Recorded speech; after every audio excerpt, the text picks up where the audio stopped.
صاحب اس کے اوپر بھی یو ٹرن لیں گے، لیکن اس قانون کا دفاع کر کے خان صاحب نے اپنے خلاف ایک اور محاذ کھڑا کر دیا ہے۔ اس پر بھی یو ٹرن کا راستہ جو ہے وہ بحال کرنا چاہیے۔ تین نسلیں اس کو بھگت رہے ہوتے ہیں، قوم سے خطاب کیا ہے، اگر یہ والا حصہ نکال دیا جائے تو بالکل انہیں خالص عوام کے مفاد کے اندر کسی بھی سخت قانون کے پیچھے اس قسم کی گورنمنٹ جو ہے وہ ایک ٹھوس دلائل رکھتی ہے۔ آپ دیکھیں کہ اس سے جو آپ کے لوگ کتنے زیادہ افیکٹ ہوں گے، اس کا غلط استعمال کتنا۔ السلام علیکم، میں ہوں نعمان بھٹا اور آپ دیکھ رہے ہیں میرا یوٹیوب اور فیس بک چینل۔ ناظرین کرام، پیکا آرڈیننس جو اس وقت ملک کے اندر ایک شدت اختیار کر گیا ہے، جس میں موجودہ گورنمنٹ جو ہے وہ ترمیم کرنے جا رہی ہے، اور پیکا آرڈیننس یہ صحافیوں کے لیے جو قانون میں ترمیم کی جا رہی ہے، اس پر خان صاحب یہ کہہ رہے ہیں کہ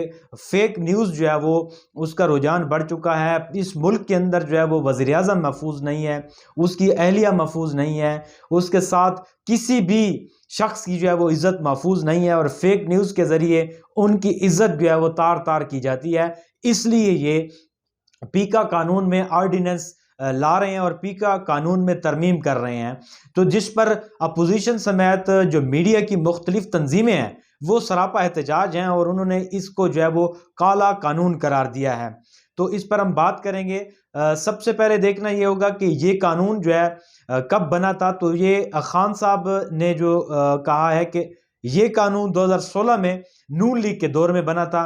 جس پر جو ہے اس وقت کی بھی میڈیا کی تنظیموں نے جو ہے وہ اس کو شدید تنقید کا نشانہ بنایا تھا۔ لیکن موجودہ گورنمنٹ جو ہے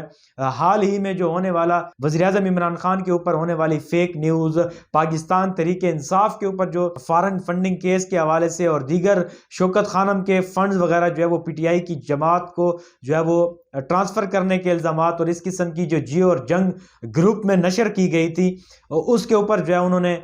بہت زیادہ تحفظات کا اظہار کیا، اور اس وجہ سے انہوں نے یہ قانون جو ہے وہ اس کو ترمیم کی ہے۔ تو یہ قانون جو ہے تو اصل میں میڈیا اور دیگر جو صحافی تنظیمیں ہیں اور سراپا احتجاج ہیں، اور اس کالے قانون کو جو ہے وہ بالکل انہوں نے مسترد کر دیا ہے۔ تو خان صاحب، بہت سارے لوگ یہ بھی کہہ رہے ہیں کہ خان صاحب نے جس طرح سے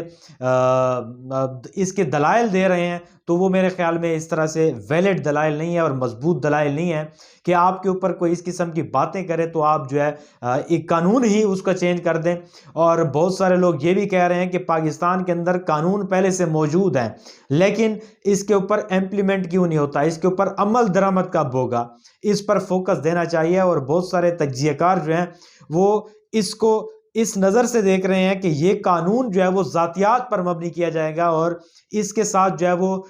ذاتی پسند ناپسند کی بنیاد پر لوگوں کو جیلوں میں ڈالا جائے گا۔ اور بہت سارے لوگ یہ بھی کہہ رہے ہیں کہ یہ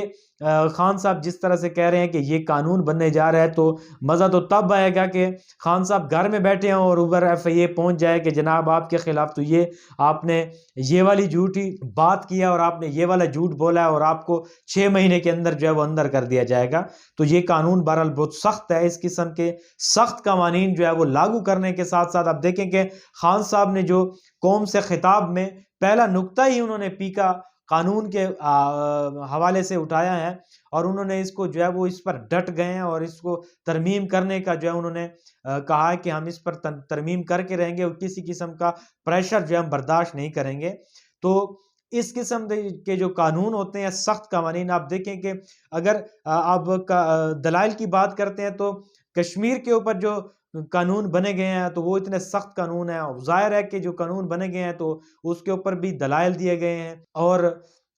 اس طرح سے پاکستان، بلکہ کسی بھی سخت قانون کے پیچھے اس قسم کی گورنمنٹ جو ہے وہ ایک ٹھوس دلائل رکھتی ہے، جس کی بنیاد پر وہ یہ سمجھتے ہیں کہ اس قانون کو لاگو ہو جانا چاہیے۔ لیکن میں یہ سمجھتا ہوں کہ آپ دیکھیں کہ کسی بھی قانون کو پرکھنے کا یہ طریقہ ہوتا ہے کہ دلائل کی بنیاد نہیں ہوتی۔ آپ دیکھیں کہ اس سے جو آپ کے لوگ کتنے زیادہ افیکٹ ہوں گے، اس کا غلط استعمال کتنا ہوگا، اور اس کے ساتھ ساتھ یہ بھی دیکھنا ہوگا کہ انٹرنیشنلی لاز جو ہوتے ہیں وہ اس کرائٹیریا میں آتے ہیں۔ انٹرنیشنل جو ہے وہ صحافتی تنظیمیں یا اس قسم کے جو بھی قانون آتے ہیں تو اس پر ان کا کیا رد عمل ہوگا، اور پاکستان کا اوورآل امیج کیسا ہوگا، اس پر بھی باتوں کو جو ہے وہ ضرور دیکھنے کی ضرورت ہے۔ اور سب سے بنیادی بات یہ ہے کہ آپ انسان سازی کے اوپر کام کریں، قانون پہلے سے موجود ہیں، اس کے اوپر عمل درآمد کو یقینی بنائیں۔ آپ کا ایک کیس جب عدالتوں میں جاتا ہے تو تین تین نسلیں اس کو بھگت رہے ہوتے ہیں، اور اپنی جائیداد کل کا جو ان کی سارا مال جو ہے وہ اس کے اوپر لگ جاتا ہے، اور ایک مہنگا پروسیس ہے۔ تو اس قسم کے قانون جو ہے وہ گورنمنٹ کو سنجیدگی سے سوچنا چاہیے، اور اس پر بھی یو ٹرن کا راستہ جو ہے وہ بحال کرنا چاہیے۔ خان صاحب نے کم از کم اس نیشنل یہ جو قوم سے خطاب کیا ہے، اگر یہ والا حصہ نکال دیا جائے تو بالکل انہیں خالص عوام کے مفاد کے اندر اور عوامی قسم کا انہوں نے بیان دیا ہے، لیکن اس قانون کا دفاع کر کے خان صاحب نے اپنے خلاف ایک اور محاذ کھڑا کر دیا ہے، اور یہ میرے خیال میں ایک تگڑا محاذ ہے۔ بہرحال آگے جاتے ہیں، اور اس پر جو ہے وہ خان صاحب کیا ایکشن لیتے ہیں، کیا یو ٹرن اس کے اوپر بھی لگتا ہے۔ خان صاحب اس کے اوپر بھی یو ٹرن لیں گے، اور اس بل کی جو ہے وہ پاس کرنے میں